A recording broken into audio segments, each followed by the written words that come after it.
Hello all, நம்ம first ப்ரமோலே பார்த்துருப்போம். இன்றைக்கி வர்றது ரம்யா அண்டு அப்சரா. ஸோ இவங்க 2 பேரும் வந்த உடனே திடீர்னு ஒரு டாஸ்க் நடக்குது. இந்த வீட்டில் இருக்கிறவங்க ஏன் தகுதி இல்லை டாப் 6க்குன்னு சொல்லிட்டு சொல்கிறாங்க.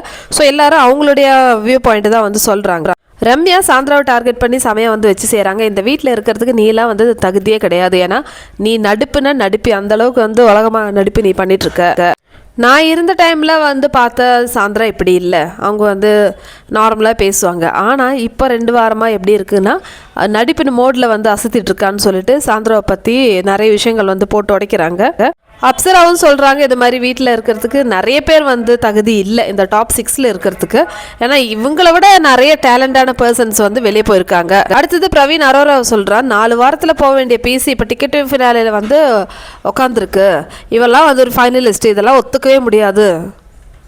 பிரவீன் வந்து இந்த மாதிரி பேசுகிறாங்க. ஆனால் எனக்கு ஒரே ஒரு விஷயம் தான், பிரவீன் ஏன் இந்த மாதிரி பேசலை? அவங்க இருந்தபோது சைலண்டாக தானே விளையாடிட்டு இருந்தாங்க. இப்போ மட்டும் வந்து நல்லா பேசுகிறார்ல, ஏன் பேசலாம் தான் நான் கேட்குறேன். பிரவீன் இருந்த டைமில் ஏன் வந்து நல்லா பெர்ஃபார்ம் பண்ணல? அப்படி பெர்ஃபார்ம் பண்ணியிருந்தாருன்னா அவர் இருந்திருப்பார்ல, ஏன் போனாங்க? சரி, பிக் பாஸ் வீடு தானே, பிக் பாஸ் வீடுனாலே அப்படி தானே, நல்லா பெர்ஃபார்ம் பண்ணுறவங்கள வந்து வெளியே தூக்கி எறியறதும். பிக் பாஸ்க்கு பிடிச்சவங்க எப்படி இருக்கணும்னா அவர்கிட்ட வந்து நல்லா வழிஞ்சு பேசணும், அதுக்கப்புறம் கிரிஞ்சாக பேசணும், கிரிஞ்சாக நடிக்கணும், மொக்கையாக கண்டென்ட் கொடுக்கணும், சும்மா உட்காந்து சாப்பிட்டு தூங்கணும். ஸோ இந்த மாதிரி மிக்சர் பார்ட்டிலாம் வந்து பிக் பாஸ் ஃபினாலே வரைக்கும் எடுத்துன்னு வருவாங்கப்பா. கப்பை கூட கொடுப்பாங்க. ஏன்னா அரோராவுக்கு கப்பு கொடுத்தாலும் வந்து நம்ம வந்து ஐயோ அரோராவா அப்படிலாம் வந்து யோசிக்க முடியாது. அரோரானா டிசர்விங், அந்த மாதிரி தான் யோசிக்கணும்.